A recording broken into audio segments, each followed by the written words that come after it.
As we know that everything around us is made up of matter. Now the matter is made up of very small particles which are called atoms and molecules. These atoms and molecules have different properties. They are of different kinds, and so the result is the matter which is made up with the help of these atoms and molecules also show different properties. Now, different scientists at different point of time have conducted experiments and came out with certain laws which are called laws of chemical combinations, and with the help of these laws they confirmed that atoms are the smallest particles of matter. So we will study about laws of chemical combination.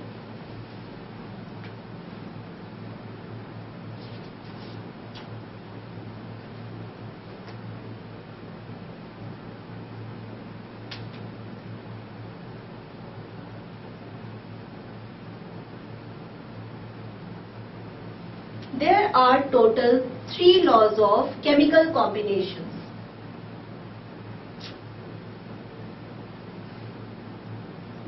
Number 1 is law of conservation of mass.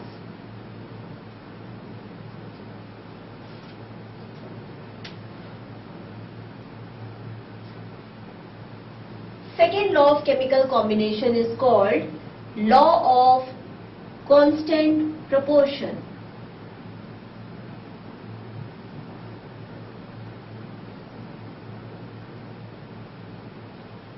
And the third law is called law of multiple proportion.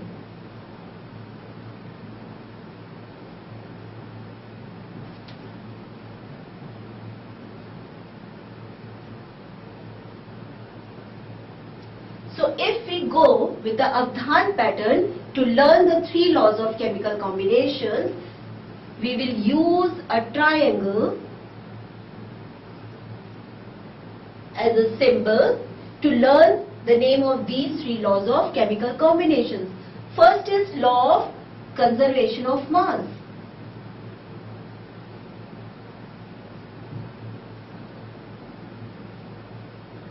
Second is law of constant proportion.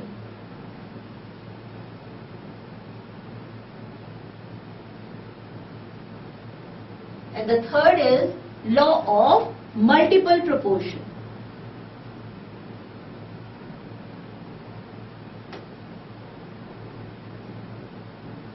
So different scientists together with performing different experiments have given us these 3 laws of chemical combinations.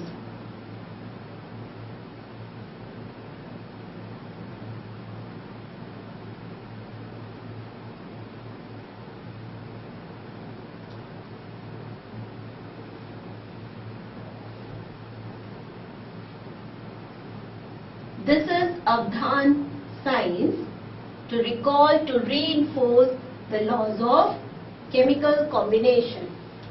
Now first is the law of conservation of mass.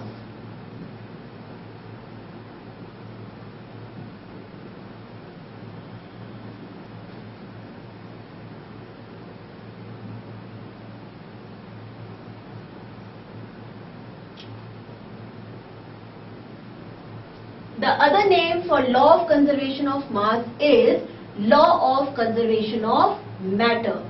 So you can always replace mass with matter.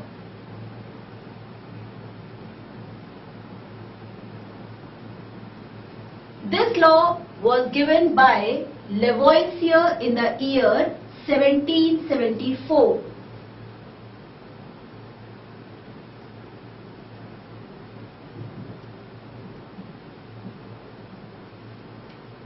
According to this law,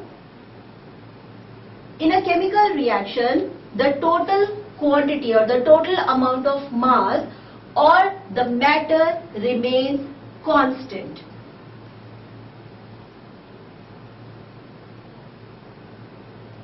The total amount of mass oblique matter remains constant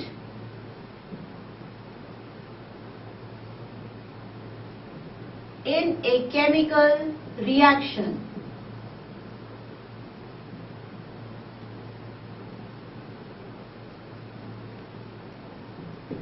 What do we mean by this statement? That means when a chemical reaction takes place, the total mass of the reactants before the reaction is always equal to the total mass of the products after the reaction. So you can write it as mass of the reactants is always equal to mass of the products. It can be vice versa. We can also write it as mass of the products is equal to mass of the reactants. It is one and the same thing. Let's understand this by taking an example.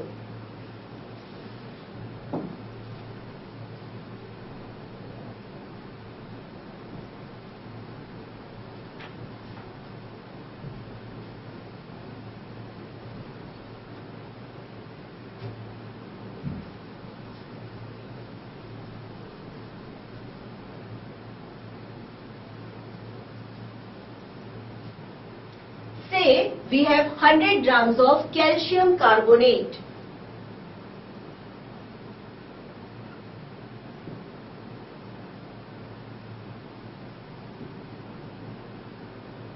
Now when this 100 grams of calcium carbonate is heated strongly, it decomposes completely to give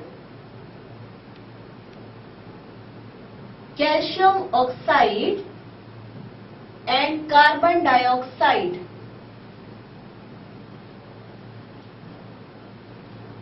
And when the mass of these two products is measured, it is found that 56 grams of calcium oxide is obtained and 44 grams of carbon dioxide is obtained. And on adding these two quantities, it comes down to 100 grams.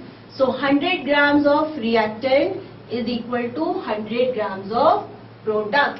So when the mass of the reactants is equal to the mass of the product, it verifies the law of conservation of mass. So this is the first law of chemical combination. The second one is law of constant proportion.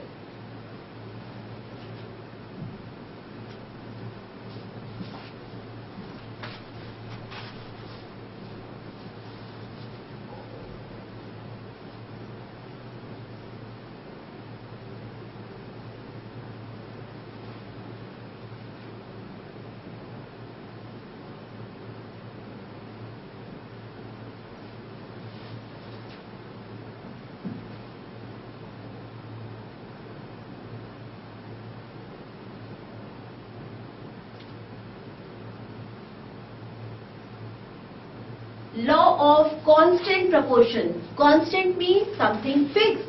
So this is also known as law of definite proportion. So instead of word constant, you can also write it as, or you can get it in different books as law of definite proportion. This law of constant proportion was given by Proust in the year 1779. According to the law of constant proportion, any chemical compound always consists of same elements combined together in same ratio of their mass. So according to law of constant proportion, a compound always consists of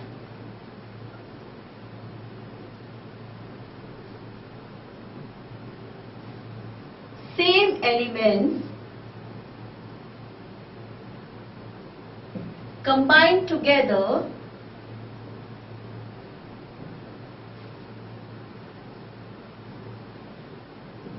in the same ratio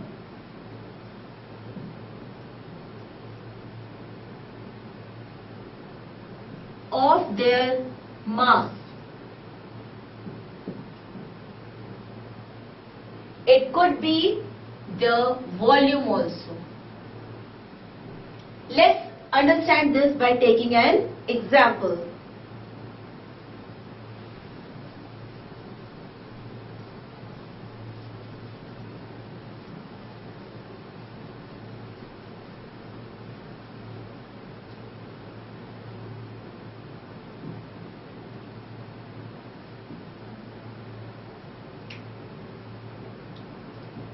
Say water is a compound and the formula of water is H2O. Now if we take water, sample of water from different sources, like we take 10 ml of water from tap, 10 ml from a well, 10 ml from a river. So we take 10 ml of water from 4 or 5 different sources. When electricity is passed through all these samples, we always get hydrogen and oxygen elements. So the first point is a compound always consists of same elements. So since water is a compound, on passing electricity, irrespective of the fact it is taken from different sources, it always consists of same elements. Second is, it is combined together in the same ratio of their mass or volume. We always find that 2 atoms of hydrogen always combine with 1 atom of oxygen. That means same volume, or if we compare the ratio of their masses, 2 atoms of hydrogen means 2 grams of hydrogen, 1 atom of oxygen means 16 grams, that the ratio comes to 1:8. So that means water molecule always consists of same elements, hydrogen and oxygen, combined together in the same ratio of their masses, that is 1:8. 1 gram of hydrogen will combine with 8 grams of oxygen. So this is law of constant proportion. Next we'll study about Dalton's atomic theory of matter.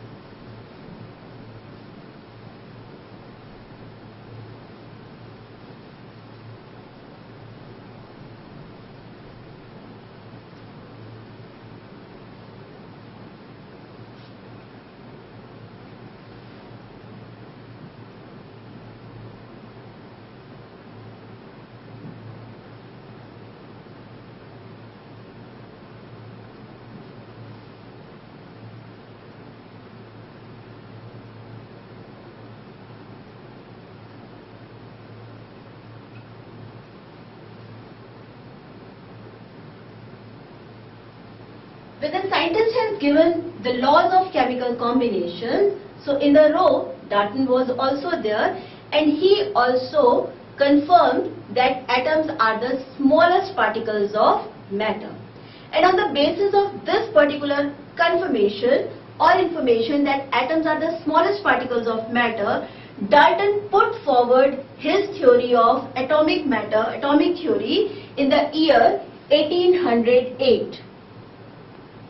And since this theory confirms all the points about atom being the smallest particle of matter, so that is why this is known as atomic theory of matter. So the major postulates of Dalton's atomic theory goes like this. So if we have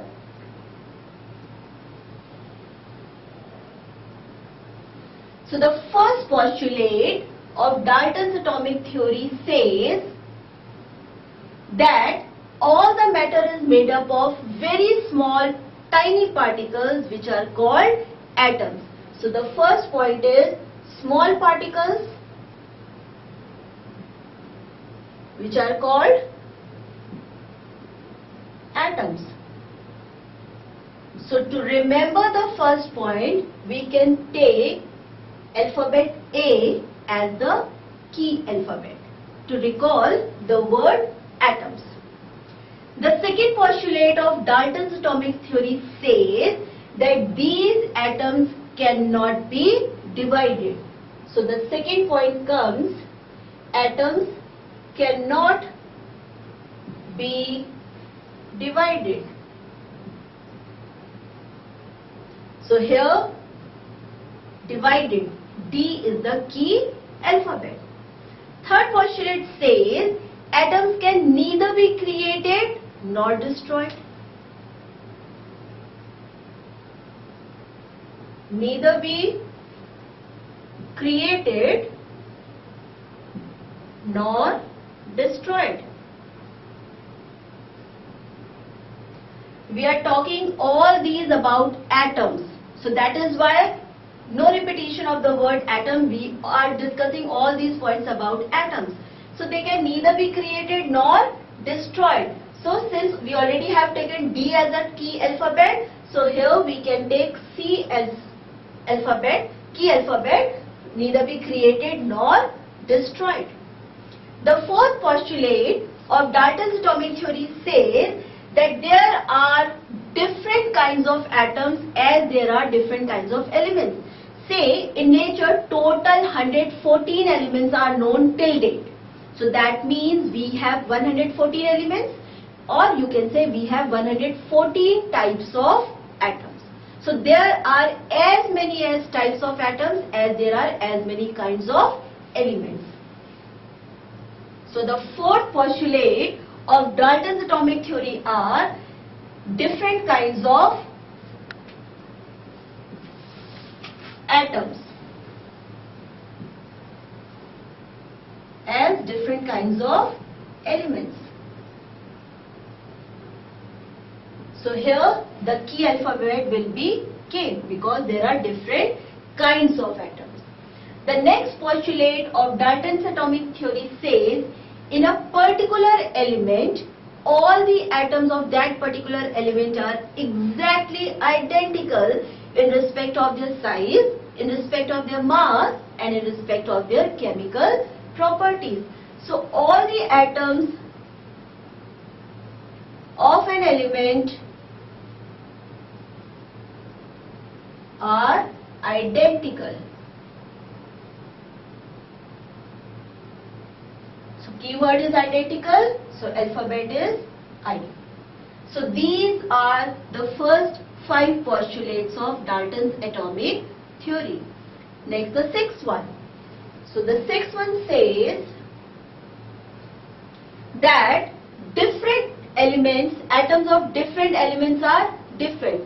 These are the atoms of same element, so they are identical. But when it comes to different elements, so atoms of different elements are different. They have different masses, they have different size, they have different chemical properties. So atoms of different elements differ. They are different. So here, since they are different elements, so here we are, since we already have taken D as the key alphabet, so here we will take E as the key alphabet to recall that different elements have different types of atoms. Now when atoms combine together to form a compound, actually what happens when the atoms combine, elements combine? When one or more elements combine together, actually the combination takes place between the atoms of those elements. So whenever, like for example, when we say water is a compound, hydrogen element combines with oxygen element. Actually the atoms of hydrogen combine with the atoms of oxygen. So in a chemical combination, atoms of elements combine to form a compound. So since here the chemical combination takes place between the atoms of elements, so the key alphabet will be C. Again we are taking C. Here C reflects or tells us the chemical combination of atoms. Now, as we already have discussed the law of constant proportion, so the same is repeated. In a compound, the number and kind of atoms is always fixed. So, the next postulate is number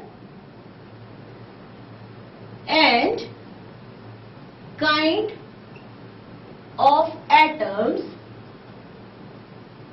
is fixed. So here the key alphabet is N. The next postulate says when a compound is formed or at the time of chemical combination, the atoms of different elements combine in small whole numbers. Say, again example, the formula of water is H2O. 2 atoms of hydrogen combine with 1 atom of oxygen. So these are small whole numbers. So atom always combine to form a compound in small whole numbers. So atoms combine in small whole numbers. Keyword alphabet is C. And the last postulate of Dalton's atomic theory says atoms of same element can combine in different ratio to form different compounds. Say we have two elements, carbon and oxygen. When one atom of carbon combines with 2 atoms of oxygen, we get carbon dioxide. But when one atom of carbon combines with only 1 atom of oxygen, we get carbon monoxide. So atoms of same element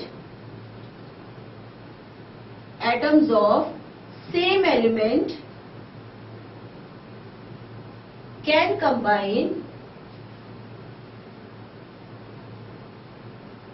in different ratio. And the key alphabet is C. So we have total 10 postulates of Dalton's atomic theory. These all postulates tell us about different properties of atoms which combine together to form compounds. Now how to remember or recall all these points or postulates of Dalton's atomic theory in this particular order? So you can see these are all the keywords. But when we combine these keywords, we will come across with an acronym which might not show the order, but the alphabet will help you to recall the point, and then you will be able to put them in the right order. Say we have all these alphabets. Okay. Now with C, C, D, we all go to C, C, D. So the first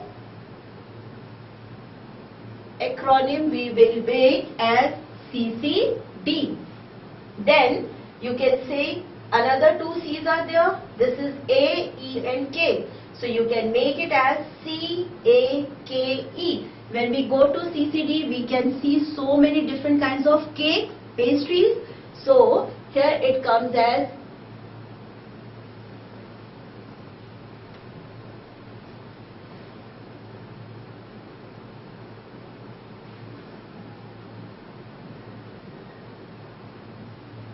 and the alphabets which are left is N, I and one of the C.